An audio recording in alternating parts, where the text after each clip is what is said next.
প্রতিদিন আমরা প্রায় ৬০,০০০ চিন্তা করি। এই ৬০,০০০ চিন্তার কোয়ালিটি অ্যাকচুয়ালি আমাদের জীবনের কোয়ালিটি।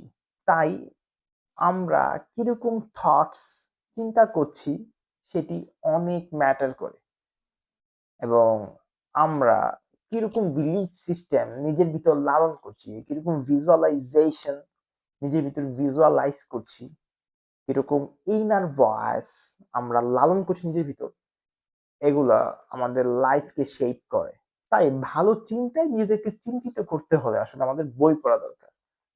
যেরকম আমার সাথে একটি বই আছে দ্য সিক্রেট। এই বইটি আসলে বলে যে আওয়ার মোস্ট প্রমিনেন্ট থটস, অর্থাৎ অধিকাংশ সময় আমরা যেরকম চিন্তা আমাদের মাথায় করি, মাইন্ডে যেরকম মেন্টাল পিকচার গুলো আমরা ধরে রাখি অধিকাংশ সময়, আমরা ঠিক সেরকম রিয়েলিটির দিকে অ্যাট্রাক্ট করি।